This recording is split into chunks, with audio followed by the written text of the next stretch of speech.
오늘은 베드로후서 11번째 시간입니다. 오늘은 베드로후서를 마지막으로 다루는 시간이 되겠습니다. 오늘 설교의 제목은 베드로의 마지막 권면 성장하라입니다. 우리는 지금 이제 베드로후서의 마지막 부분에 이르렀습니다.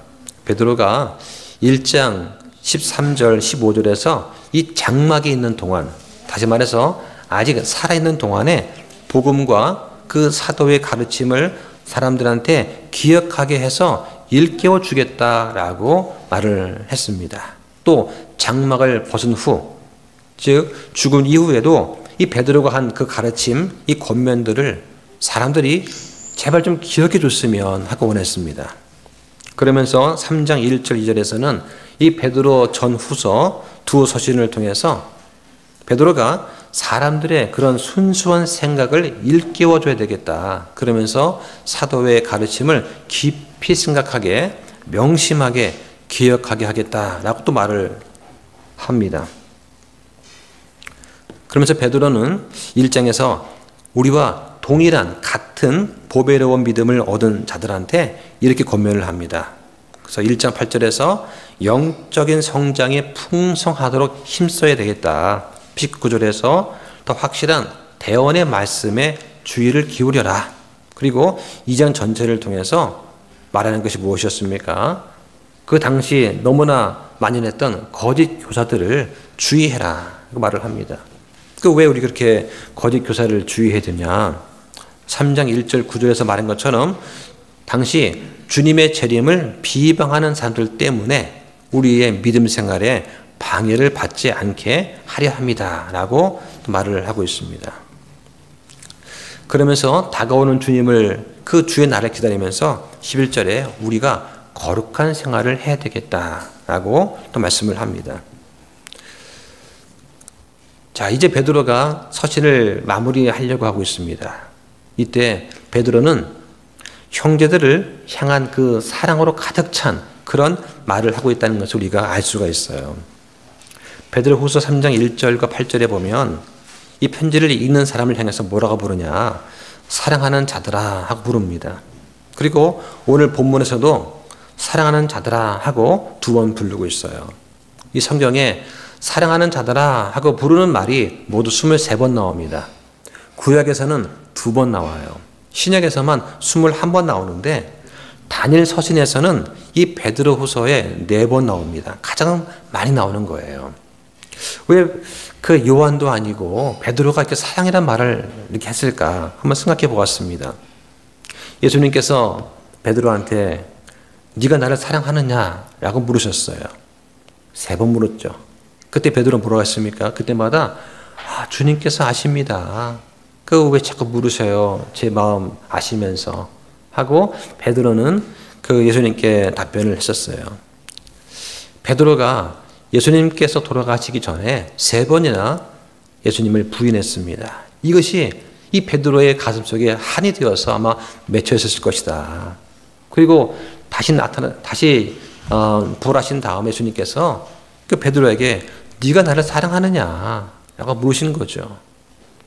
그러면서 3번 물으신 거예요. 3번 부인했으니까 3번 물으심으로써 베드로가 자기 마음속에 있던 그 상처와 그 안타까움과 민망함 같은 것을 싹 씻겨버리려고 그렇게 하시지 않았나 생각이 됩니다. 네가 나를 사랑한다면 내 양을 먹이라 하는 그런 사역을 맡기셨어요. 이제 죽음을 앞두고 있는 베드로가 사람들한테 사랑하는 자들아 하고 부릅니다. 베드로 전서에서는 2번 말하고 후서에서는 4번 말해요. 총 6번이나 사랑하는 자들아 이렇게 말을 하는 거죠. 아마 이때 베드로의 심정은 어땠을까요? 예수님께서 자신을 부르실 때 그 마음을 가지고서 형제들을 향해서 사랑하는 자들아 하고 불렀을 거라고 생각이 됩니다. 그러면서 오늘 베드로는 그리스도 예수님의 그런 생각과 그런 마음을 가지고 이 편지를 읽는 사람들한테 진심 어린 권면을 하고 있다라고 생각이 됩니다. 베드로는 이 마음속에 그런 예수님의 생각, 예수님의 그 사랑을 품고서 마지막 말을 좀 쓰고 있는 것입니다. 그래서 1장 14절에 보면 베드로는 자기가 곧 죽을 것을 알고 있었어요. 우리가 알고 있는 한 베드로는 이 베드로 전후서 외에 다른 책을 쓰지 않았습니다. 그래서 오늘 본문에서 말하는 이 마지막 권면, 이것은 특별한 의미가 있지 않나 생각이 됩니다. 죽어가는 사람에 남기는 그 마지막 말은 그 사람의 가장 큰 관심사가 무엇인지 잘 드러내 줄 것입니다. 성경에 보면 많은 믿음의 사람들은 죽음이 다가올 때 주로 자녀한테 축복하는 그런 기도를 했습니다. 그리고 자신은 아버지 하나님께 자기의 영을 맡기는 그런 기도를 했습니다. 세상에 유명했던 그 목사였고 또 신학자였던 또 많은 책을 썼던 인물 중에서 팀 켈러가 있습니다. 얼마 전에 수천했죠. 팀 켈러가 죽음이 다가올 때 자신이 부활할 것에 대한 확신이 없었습니다. 그토록 많은 설교를 하고 많은 책을 쓰고 또 많은 상담을 했던 팀 켈러가 정작 자신이 죽음이 다가오자 내가 과연 부활할 수 있을까에 대한 두려움 때문에 잠을 못 이뤘다. 그리고 동료 목사로부터 복음을 다시 듣고 구원받았다는 그런 일화가 있어요. 여러분은 죽음이 문 앞에 다가온다면 두려우십니까? 가끔 저와 아내가 산책을 하다 보면은 산책 코스에 요양병원이 있어요. 그 요양병원이 가서 요양한 다음에 완쾌돼서 집으로 돌아오는 그런 병원은 아니거든요. 인생의 마지막을 가능하면 자녀한테 부담을 안 주기 위해서 스스로 삶을 잘 마감하기 위해 준비하는 그런 곳입니다. 인생의 마지막 코스라고 할 수가 있어요. 내가 죽음이 문 앞에 다가옴을 알게 될 때 과연 나는 아버지께 영을 맡기면서 평안할 수 있을까? 어떻습니까? 그때 가봐야 알겠죠. 네. 오늘이 가기 전에 다시 한번 나의 믿음을 점검해 보시고 만일 주님께서 오늘 밤에 내 영을 부르신다면 나는 그리스도의 심판석 앞에 설 수 있을까 하는 것을 한번 생각해 보시기 바랍니다. 그러지 않으면 어둠 속에 계속 잠들어 있게 될 것입니다. 예수 그리스도의 그 보혈의 공로를 통해서 그분을 믿고 그분의 말씀을 알고 이해하고 마음속에 진심으로 받아들여서 우리를 의롭다고 여겨주시는 그 의를 우리가 입고 있는지 한번 잘 점검해 보시기 바랍니다. 그렇다면 성령님께서는 우리를 안전하게 지켜주실 것입니다. 아무런 걱정이나 두려움을 할 필요가 없습니다. 사랑은 두려움을 내어 쫓는다고 말씀하십니다. 우리는 하나님의 사랑하는 자녀입니다. 예수님과 공동 상속자입니다. 예수님이 형제이고 예수님의 신부입니다. 형제들을 매우 사랑하는 이 연로한 사도 이 베드로의 관심사는 무엇이었나? 자, 오늘 본문 보겠습니다. 베드로후서 3장 14절에 보니까 그러므로 사랑하는 자들아 너희가 그러한 것들을 기다리나니 그러한 것이 무엇입니까? 새 하늘과 새 땅을 말하는 것입니다. 너희가 점도 없고 흠도 없이 화평 중에 그분께 발견되도록 힘쓰라고 합니다. 여기서 점도 없고 흠도 없다는 것은 앞에 구절에서 거짓 교사들과 대조가 되는 그런 삶입니다. 이것은 재림을 소망하는 그런 사람의 삶이라고 할 수가 있습니다. 14절에서 우리는 베드로의 마지막 권면 중 첫 번째를 발견하게 됩니다. 바로 점도 없고 흠도 없이 화평 중에 그분께 발견되도록 힘쓰라는 거예요. 힘쓰라는 말은 열심히 하라는 말입니다. 이 말은 베드로후서 1장 5절과 10절 두 번 나옵니다. 열심을 다해서 더욱 열심을 내어서라는 뜻입니다. 이것은 우리가 영적으로 성장하는데 아주 큰 적용이 되는 그런 말이라고 할 수가 있어요. 특히 열심히 힘쓰라 이 말은 주님의 재림과 관련이 있습니다. 주님께서 오실 때 우리는 어떠한 말과 행동을 어떤 모습을 하고 있을까? 한번 생각해 보시기 바랍니다. 저는 중학교 때 성역 공부를 하면서 선생님이 이렇게 물으셨어요. 얘들아 언제 주님께서 오시면 좋겠니? 그때 저는 대답을 이렇게 했습니다. 제가 목욕탕에 있을 때 오지 않았으면 좋겠습니다. 그때 제가 훅 불려나가면 저는 목욕탕이니까 다 벗고 있을 거 아니에요. 예. 그때는 제가 이제 사춘기였으니까 그런 생각이 가장 먼저 아마 떠올랐을 것 같아요. 지금 어떻겠습니까? 지금은 제가 하나님 보시기에 부끄럽지 않은 일을 하고 있을 때 그때 오시면 좋겠다 생각을 합니다. 한창 설교할 때, 한참 전도할 때, 기도할 때, 찬양할 때 오시면 얼마나 영광스러울까요? 근데 만약에 제가 불평하고 시기하고 다투고 분쟁하고 그럴 때 오신다면 정말 부끄러울 것 같습니다. 주님 오실 때 우리에게서 믿음을 발견하시기를 정말 원합니다. 한번 찾아보겠습니다. 누가복음 18장 6절 보시죠. 자, 여기 누가복음 18장 보면 소재 제목이 뭐냐? 낙심하지 않은 과부 비유가 나옵니다. 그래서 도시에 하나님을 두려워하지 않고 사람도 존중하지 않는 한 재판관이 있었다. 근데 어느 과부가 있었는데 이 과부가 너무 억울한 일 당한 거예요. 그 자기 대적한테 원수를 갚아달라고 부탁을 하는 거죠. 근데 재판관이 너무 귀찮으니까 그냥 가라고 하는데 이 과부는 끈질기게 매달리는 거죠. 그래서 6절에 보니까 또 주께서 이르시되 불의한 재판관이 말하는 것을 들으라. 그래서 1절부터 5절까지 이 불의한 재판관의 비유를 말씀하시고 이 비유에 대한 해석을 주시는 거예요. 7절에 비록 하나님께서 밤낮으로 자기에게 부르짖는 자들 곧 자기의 선택받은 자들을 향해 오래 참으실지라도 그들의 원수를 갚아주지 아니하시겠느냐. 여기에 자기의 선택받은 자들이 누구냐? 바로 하나님 외에는 아무한테도 의지할 곳이 없는 사람들, 고아나 과부 같은 무력한 사람들을 말하는 것입니다. 8절에 내가 너에게 이르노니 그분께서 속히 그들의 원수를 갚아주시리라. 그럼에도 불구하고 사람의 아들이 올 때에 땅에서 믿음을 보겠느냐 하신다. 주님께서 재림이 늦어지십니다. 그러니까 사람들이 어떻게 말합니까? 주님 오신다는 약속이 어디 있느냐 하고 재림을 사모하는 사람들을 비웃어요. 사람들은 이런 세상 풍조에 휩쓸려서 신실한 그런 믿음의 길을 포기하는 그런 사람들도 있을 거라고 지금 예측하고 있는 그런 말씀이에요. 재림 전에 상황이 어떻습니까? 선택받은 자들이 고통을 당합니다. 이에 반해서 원수들은 승승장구합니다. 득이한 것처럼 보입니다.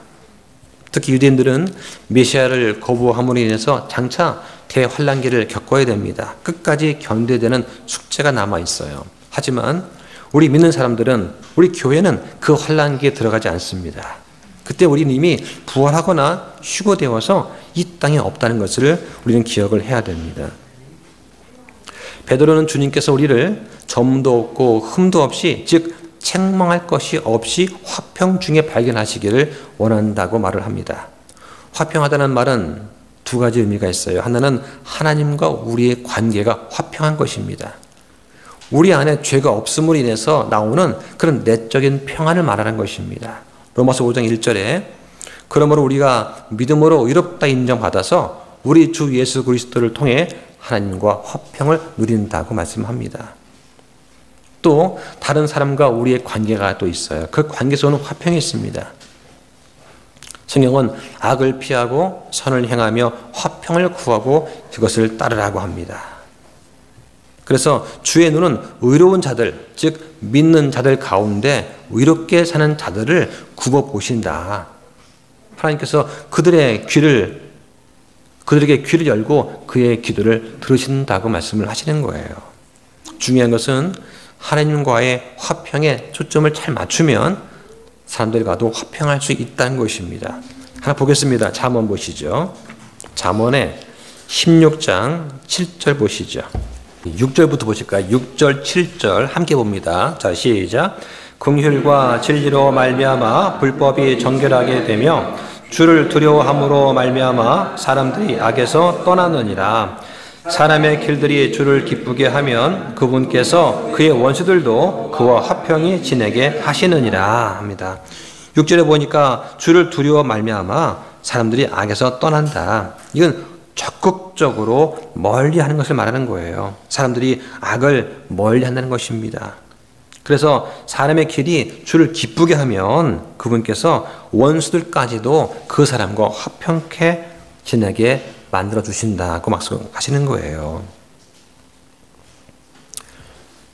우리는 지금 점도 없고 흠도 없는 그런 신분으로 주님께 발견될 수가 있습니다.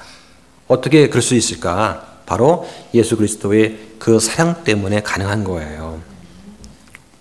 자, 좀 찾아보겠습니다. 에베소서 5장 26절, 7절 보시죠.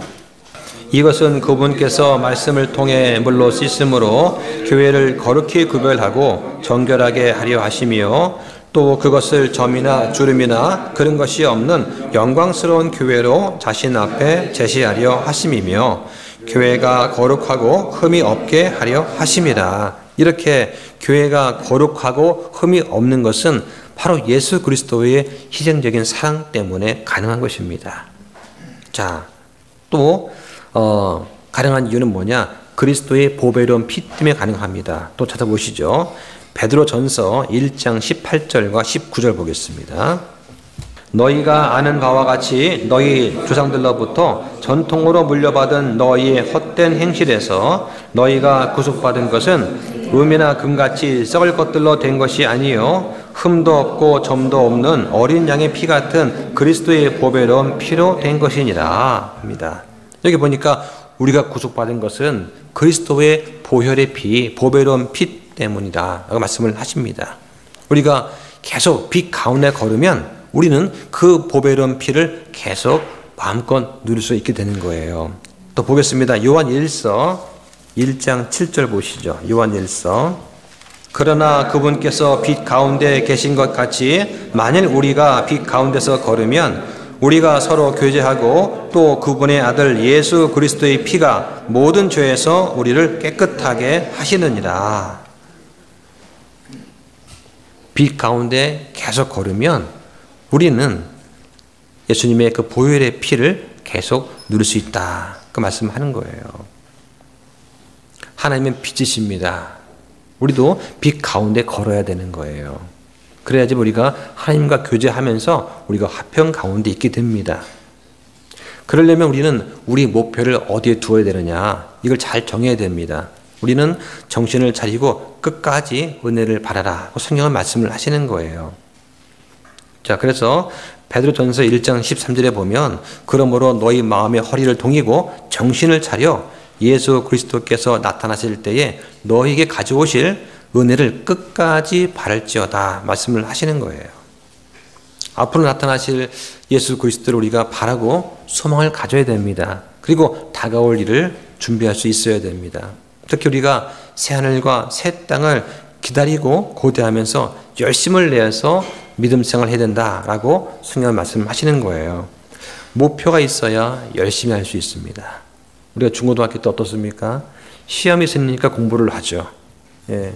시험 보지 않으면 공부하겠습니까? 요새 중학생들, 초등학생은 시험 없었잖아요. 예.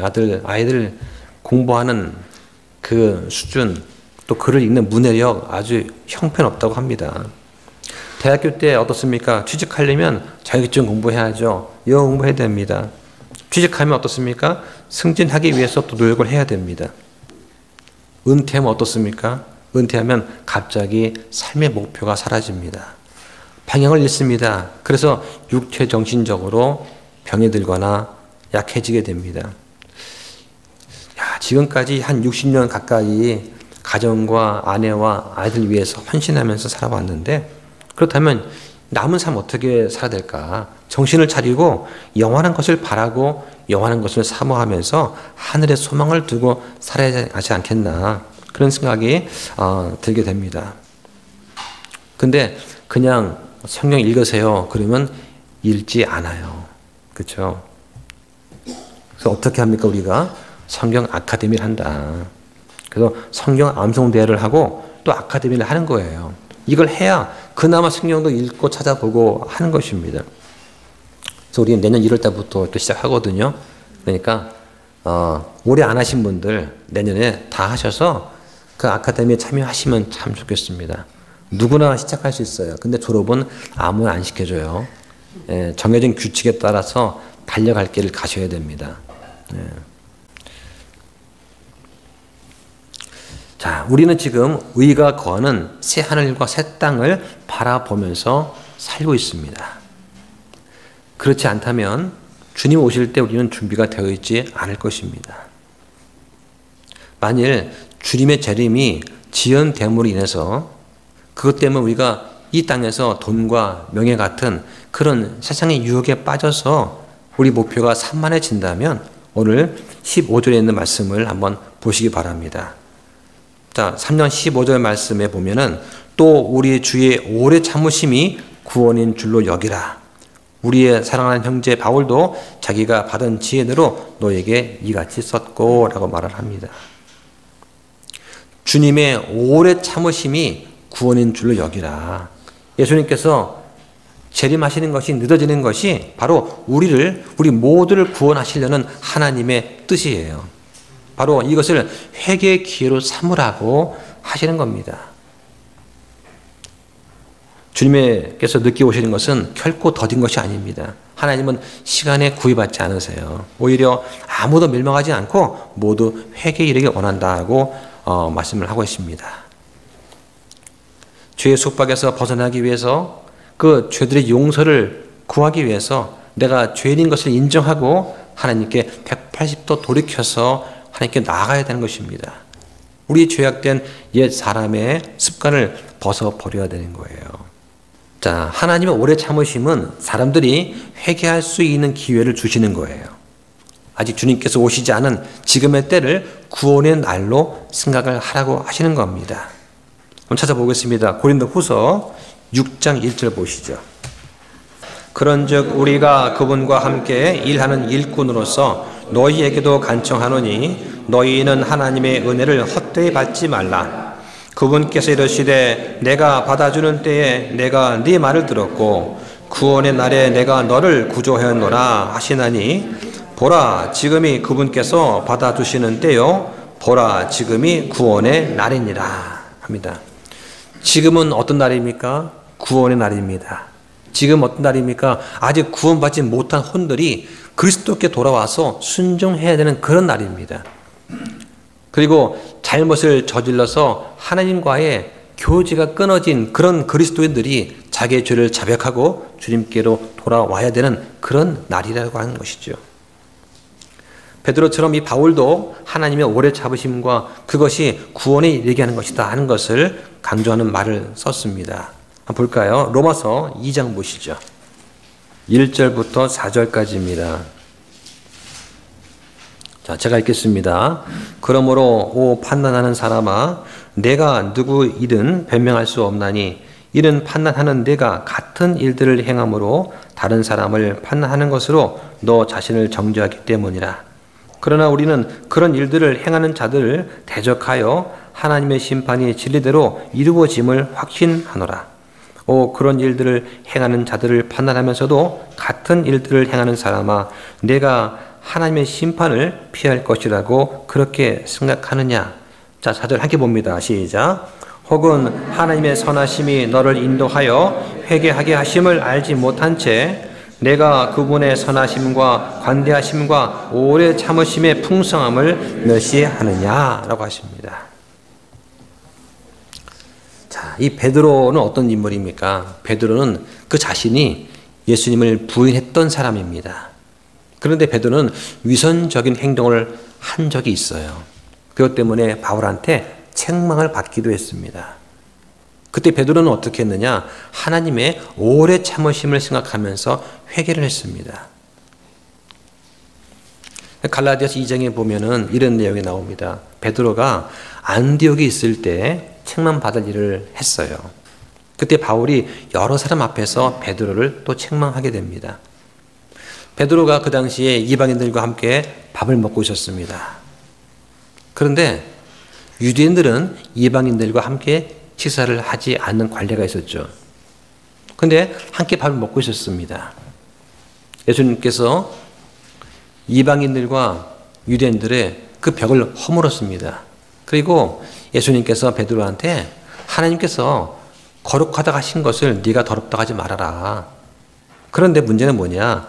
유대주의자들이 불어닥치니까 그들의 눈치를 보면서 이방인들과 자신을 분리해서 함께 밥을 안 먹는 척, 자신만 거룩한 척 했다는 거예요. 이걸 보고 옆에 있던 다른 유대인들도 따라서 위선을 행했습니다. 그리고 신실했던 이 바나바조차도 위선에 끌려갔다라고 말을 하고 있습니다. 복음의 진리에 따라서 바르게 걷지 않는 것을 보고 바울이 모든 사람 앞에서 베드로를 책망한 것입니다. 이 베드로의 갑작스러운 태도 변화, 함께 밥을 먹다가 우리가 주 안에서 형제입니다 하다가 갑자기 나 너 몰라 하면서 외면했던 이런 태도 변화 때문에 어떤 인생이 남겨졌냐. 마치 이방인들이 유대인 그리스도인들과 함께 교제를 하려면 할례를 받아야 되는 것처럼 유대인의 의식을 지켜야 하는 것처럼 생각을 하지 않았는가 하는 것이죠. 바꿔 말해서 이방인들이 유대인 그리스도인과 교제를 하려면 실제로 유대인처럼 살아야 하는 것 아니냐라는 인상을 남겼다는 거예요. 그러나 성경은 뭐라 합니까? 율법의 행위로 의롭게 되지 않고 오직 예수 그리스도의 믿음으로 된다고 말씀을 하는 거예요. 근데 베드로는 사람의 눈치를 보았습니다. 비난이 두려웠습니다. 그래서 마치 예수님을 3번 부인했던 그 습관이 또 드러나서 유대주의자가 오니까 나 저 사람은 몰라요 하고 부인했던 것이죠. 이게 베드로의 약함이에요. 여러 사람 앞에서 공개적으로 책망을 들은 이 베드로가 어떤 심정이었을까요? 또 한때 소위 예수님의 수제자였는데 가장 늦게 사도가 된 이 바울이 감히 대선배인 나를 농락해 하면서 화를 냈을까요? 그렇지 않았습니다. 오히려 이 베드로의 회개하는 그 마음은 바울에 대한 묘사에서 분명히 드러납니다. 뭐라고 합니까? 15절에 우리의 사랑하는 형제 바울이라고 말을 합니다. 베드로는 이 바울에 대해서 어떠한 적대감도 갖고 있지 않았습니다. 우리도 마찬가지로 우리한테 잘못한 형제 자매가 있다면 같은 태도를 가져야 됩니다. 우리의 사랑하는 형제 자매요 하고 부를 수 있어야 됩니다. 만약 교회 질서를 어지럽히는 중대한 잘못이 있다면 공개적으로 회개하는 것이 맞고, 개인적인 잘못이 있다면 당사자끼리 예배 전에 서로 용서하고 화해하고 예배에 참여하는 것이 성경적으로 맞는 얘기입니다. 성경은 뭐라고 하십니까? 두려움과 떨림으로 우리 자신의 구원을 일하여 드러내라고 말씀을 하시는 거예요. 하나님께서 오래 참으실 때 얻는 유익이 있습니다. 자, 16절 말씀 보실까요? 16절에 자기의 모든 서신에서도 이것들에 관해 그 안에서 말하였는데 그 안에 이해하기 어려운 어떤 것들이 있으므로 배우지 못하고 불안정한 자들이 다른 성경 기록들과 같이 그것들도 왜곡하다가 스스로 파멸에 이르느니라. 자, 지금 베드로의 마지막 권면 중 3번째가 나옵니다. 성경 기록들을 왜곡하여 스스로 파멸에 이르지 말라고 하시는 거예요. 성경은 많은 유익의 원천이 될 수 있습니다. 성경 말씀은 먼저 우리의 혼을 구원하십니다. 야고보서 1장 21절에 그러므로 모든 더러움과 넘치는 악을 내버리고 접붙여진 말씀 곧 너희 혼을 구원할 수 있는 말씀을 온유함으로 받으라고 하세요. 또 성경 말씀은 하나님이 영감으로 주신 것입니다. 디모데후서 3장 16절에 모든 성경은 하나님의 영감에 의해 주어진 것으로 규례와 책망과 바르게 함과 의로 교육하기에 유익하다고 말씀을 하십니다. 그러면서 이 목적은 사람이 완전하게 되어서 모든 선한 일에 철저히 갖추어지게 하려 함이라고 말씀하시는 거예요. 그래서 성경은 말씀 어떻습니까? 살아있고 권능이 있습니다. 생각과 우리의 의도를 잘 분별하신다고 말씀하십니다. 한번 찾아보겠습니다. 히브리서 4장 12절 보시죠.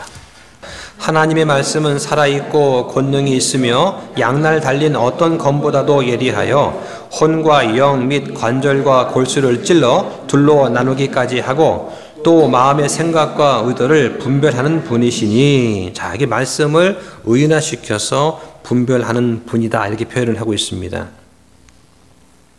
말씀은 살아있고 권능이 있습니다. 우리의 마음과 생각과 의도를 잘 감찰하세요.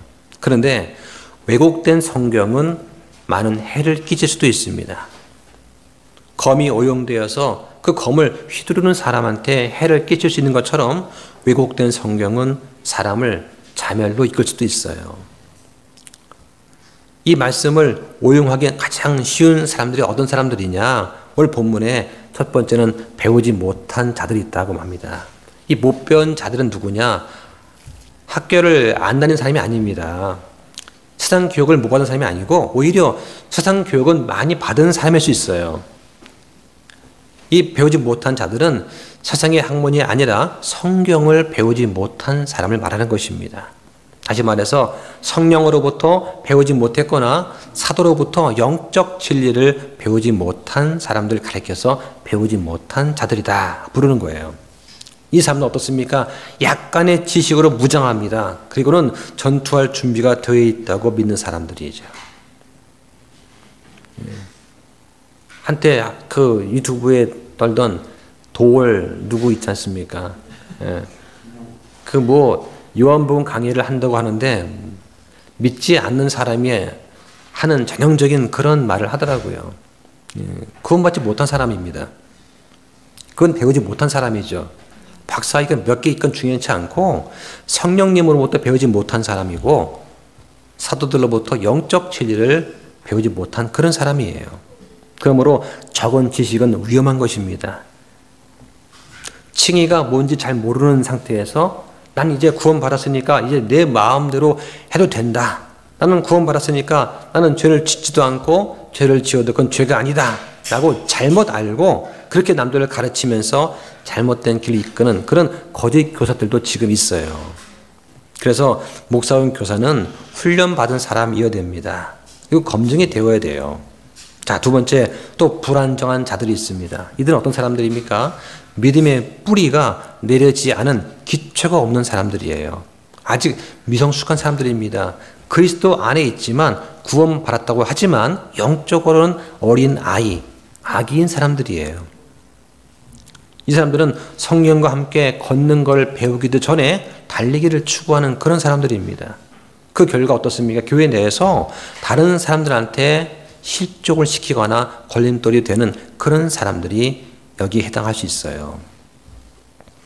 교회는 구원받은 사람들의 모임입니다. 같은 믿음을 가진 사람들이 모여서 하나의 지역교회를 이루는 것입니다. 그래서 우리가 예배 후에 교제하면서 들은 말씀을 가지고 서로 나누며 서로 모르면 가르쳐 주는 것입니다. 이게 성도의 교제입니다. 교제의 목적은 서로를 믿음 안에서 세워주는 것입니다. 하지만 나와 뜻이 맞는 사람끼리만 교제하고 편을 나누는 것은 성경적인 교제가 아니에요. 우리는 이런 베드로의 경고뿐만 아니라 바울의 권면에도 주의를 기울일 필요가 있습니다. 한번 찾아보겠습니다. 디모데후서 2장 14절 보시죠. 그들에게 이것들을 기억하게 하고 그들이 말들로 인해 다투지 말 것을 주 앞에서 그들에게 명하라. 그것은 아무 유익도 끼치지 못하며 오히려 듣는 자들을 멸망시키느니라. 너는 진리의 말씀을 바르게 나누어 너 자신을 하나님께 인정받은 자로 부끄러울 것이 없는 일꾼으로 나타내도록 연구하라. 그러나 속되고 헛된 말장난들을 피하라. 그것들은 커져서 더욱더 하나님의 성품에 유배되는 것에 이르리라. 그들의 말은 괴양처럼 파먹을 터인데 그들 가운데 후메네오와 빌레도가 있느니라. 지금 바울은 후메네오와 빌레도의 예를 들고 있습니다. 이 빌레도가 누구냐? 성경에는 알려진 바가 없습니다. 그런데 이 후메네오라는 인물은 디모데전서 1장 20절에 언급되어 있는데 진리에서 떠나 사탄에게 넘겨진 자라고 되어 있습니다. 이 두 사람은 에베소에 있던 이단들이었습니다. 그리스도께서 실제로 육체로 오셔서 부활하신 그 일을 부정했던 영지주의자들이었어요. 영지주의는 영적인 것은 선하고 물질적인 것은 악하다고 보는 그런 이원론 사상입니다. 그래서 선한 영은 부활할 수 있지만 물질적인 몸은 악하기 때문에 부활할 수 없다. 따라서 하나님의 아들 예수님께서 육체로 오셨을 리도 없고 또 예수님이 부활하지도 않았을 것이다 라고 주장을 한 거예요. 이들은 교회에서 출교당하기 전까지 교회 내에서 있으면서 복음을 회방했습니다. 그리고 다른 그리스도인들을 유혹했습니다. 이것 때문에 결국 사탄에게 넘겨졌다라고 말씀을 하고 있어요. 왜 그렇습니까? 하나님의 왕국을 위해서 일하기를 거부하는 사람은 자동으로 사탄의 왕국을 섬기는 것이기 때문입니다. 성경은 우리 혼을 구원할 수 있는 말씀을 온유함으로 받으라고 말씀을 하세요. 온유함으로 받으라, 이 말씀은 말씀을 들을 때 말씀을 튕겨내지 말라는 거예요. 겸손함으로 저 말씀은 나에게 주신 말씀이다 라고 믿고 받으라는 것입니다. 이게 온유한 거예요. 그래서 온유함을 보통 비유할 때 스폰지에 비유합니다. 예. 벽돌에다가 한번 탁구공을 탁 쳐보세요. 탁 치면 탁 튕겨나갑니다. 하지만 스폰지는 어떻습니까? 튕겨내더라도 일단은 받아들여요. 예. 누가 세게 돌을 던져도 벽돌은 같은 힘으로 반대하지만 스폰지는 받아줍니다. 이게 온유한 거예요. 다른 사람이 나한테 막 뭐라고 하더라도 그걸 즉각적으로 되받아치는 것이 아니라 온유함으로 받아주는 거예요. 그리고 주님께서 그 일을 감당해 주시기를 바라면서 받아주는 것입니다. 이게 온유함이죠. 자, 오늘 주신 말씀의 권면을 두 가지 요약을 하겠습니다. 첫 번째 권면은 오류에 이끌려서 믿음에서 떨어지지 않도록 주의하라는 거예요. 자, 거기 17절 말씀 한번 같이 읽어보겠습니다. 베드로후서 3장 17절 말씀. 그러므로 사랑하는 자들아, 너희가 이것들을 미리 알고 있으니 그 사악한 자들의 오류에 이끌려 너희도 너희 자신의 굳건함에서 떨어지지 않도록 주의하라. 자, 너희가 이것들을 알고 있다. 너희 누굽니까? 구원받은 사람들이에요. 구원받은 너희가 알고 있는데 그 사악한 자들, 즉 마귀의 오류에 이끌려서 너희도 너희 자신의 믿음의 그 굳건함에서 떨어지지 않도록, 즉 배도하지 않도록 주의하라는 거예요. 자, 이 17절 말씀은 베드로가 2장과 3장에서 말한 모든 것을 요약하고 있습니다. 지금 베드로의 관심은 뭐냐? 배도의 위험을 경고하는 거예요. 베드로는 이렇게 말을 합니다. 거짓 교사들은 어떤 사람들이냐? 자기들을 사신 주를 부인하는 죄를 범한 자들이다. 옳은 길을 저버리고 발렘의 길을 따라간 자들이다. 그래서 말씀을 떠나서 돈을 사랑하고 부도덕한 것을 가르친 그런 사람들이다 라고 말을 합니다. 또 세상의 오염에서 벗어난 뒤에 다시 그 안에 말려들어서 정복된 그런 사람들이다 라고 말을 합니다. 그러면서 오늘 본문에서 이렇게 또 설명을 합니다. 배도하는 자들은 배우지 못하고 불안정한 자들이다. 그리고 성령을 왜곡해서 스스로 파멸이 이른 사람들이다 라고 말을 하는 거예요. 여러분, 이 배도의 위험은 매우 현실적입니다. 그래서 베드로는 너희도 넘어질까 조심하라고 말을 하는 거예요.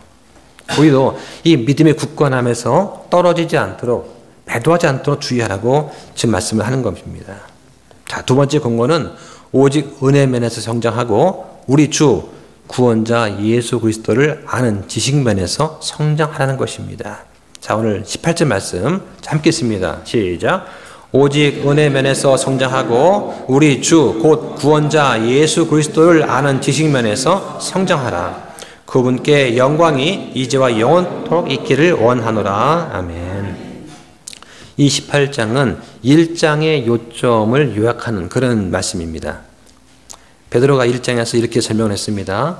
예수 그리스도를 알면 우리에게 은혜와 화평이 있게 된다라고 1장 2절에 말씀합니다. 또 예수 그리스도를 아는 지식에서 자라는 방법을 베드로후서 1장 5절로 7절에 말씀을 하시죠. 어떻게 우리 자라가야 됩니까? 먼저 믿음의 기초가 있어야 됩니다. 예수 그리스도의 믿음 위에 덕을 쌓아야 됩니다. 그 위에 지식을 쌓고 절제를 하고 인내를 하고 하나님의 성품과 형제의 친절을 더하고 그 맨 위에 아가페의 사랑을 더하라고 말씀을 하는 거예요. 이게 바로 지식에서 자라가는 법입니다. 우리가 말씀을 자주 읽어서 기억을 하고 이 사도의 증언과 그 대언의 말씀에 귀를 기울여야 된다라고 하시는 거예요. 오늘 본문 18절에는 우리가 배도를 어떻게 하면 피할 수 있나 피하는 열쇠가 들어 있습니다. 바로 성장하는 것입니다. 우리가 받은 모든 은혜에 감사하면서 예수님을 아는 그 지식과 은혜 면에서 성장하는 거예요. 성장하지 않으면 거짓 교류에 휩쓸립니다. 왜 신천지에 갑니까? 잘못 알고 있기 때문에 성장하지 못하기 때문입니다. 성장하고 싶은데 성장시켜주지 않으니까 그런 데 가는 거예요. 가장 먼저 우리는 믿음을 굳건히 해야 됩니다. 그 다음에 덕을 쌓고 형제를 세워주고 지식과 절주와 인내를 하고 경건, 즉 하나님의 성품과 형제를 친절히 대하고 그다음에 희생과 섬김을 통한 아가페 사랑을 하는 것, 이게 바로 우리의 믿음을 일해서 드러내는 것입니다. 이것은 우리가 바로 하나님의 그 성품, 본성에 참여하는 거예요. 이런 것들이 우리 안에서 드러날 때, 아, 우리가 정말 그리스도인이구나. 하나님의 성품의 그 본성에 우리가 참여하고 있구나 하고 우리가 알 수 있게 되는 것입니다. 자, 말씀을 정리하겠습니다. 자, 지금 베드로는 아주 단순하면서도 진심 어린 그러한 찬양의 표현으로 두 번째 서신을 마무리하고 있습니다. 18절 후반부에 그분께 영광이 이제와 영원토록 있기를 원하노라 아멘 하십니다. 성경의 총 주제는 영광입니다. 하나님의 영광입니다. 구약의 주제도 하나님의 영광이고 신약의 주제도 하나님의 영광이에요. 그런데 사람이 하나님의 영광을 가리면 안 되는 거다 라고 분명히 말씀하시는 거예요. 혹시 우리는 이 말과 행동에서 우리가 주님의 영광을 가리지는 않는가? 주님보다는 나의 의를 더 드러내고 내가 더 관심받고 내가 더 칭찬받고 내가 더 주목받으려고 하지는 않았는가? 우리는 돌아보아야 되겠습니다. 베드로가 지금 이 서신을 쓴 지 얼마 지나지 않아서 그 장막을 떠나서 지금 몸을 벗고 동료 사도인 요한이 묘사한 그 큰 무리에 합류했습니다. 한번 보겠습니다. 요한계시록 7장 보시죠. 요한계시록 7장 9절과 10절 보겠습니다. 이 일 뒤에 내가 보니 보라 아무도 셀 수 없는 큰 무리 곧 모든 민족들과 족속들과 백성들과 언어들에 속한 큰 무리가 흰 예복을 입고 손에 종려나무 가지를 든 채 왕자 앞과 어린 양 앞에 서서 큰 음성으로 외쳐 이르되 구원이 왕자에 앉으신 우리 하나님과 어린 양께 있도다 하더라. 자, 우리도 언젠가는 이 큰 무리에 합류하게 될 것입니다. 예수님께서 공중에 강림하시는 그날에 우리 몸이 부활합니다. 또는 호련히 변화가 되어서 우리가 올라가서 공중에서 주를 만나게 됩니다. 그 날이 우리는 정말 기다려지고 우리는 간곡히 오기를 바라고 있습니다. 그렇다면 베드로가 사랑하는 자들한테 말씀한 오늘 이 권면에 귀를 기울이기를 원합니다. 첫 번째는 점도 없고 흠도 없이 화평 중에 그분께 발견되도록 힘쓰라고 하는 것입니다. 두 번째는 우리 주의 오래 참으심이 바로 구원인 줄로 여기라고 하는 거예요. 세 번째는 성령을 왜곡해서 자신을 멸망시키지 말라고 합니다. 네 번째는 사악한 자들 마귀의 오류에 이끌려서 넘어지지 않도록 조심하라고 합니다. 마지막으로 예수 그리스도의 은혜와 지식면에서 성장하라, 자라가라고 권면을 하는 거예요. 이게 베드로가 임종을 앞둔 시점에서 사랑하는 우리한테 주시는 그런 말씀입니다. 베드로는 우리한테 성장하라고 권면합니다. 하나님도 우리가 어린 아이에 머물지 않고 성장하기를 원하십니다. 주님께서는 우리가 모두가 회개하고 구원받기를 원하세요. 그래서 우리가 말씀을 잘 배우고 확신하게 된 것들 안에 거하는 여러분 되시기를 주의 이름으로 축원합니다. 기도하겠습니다.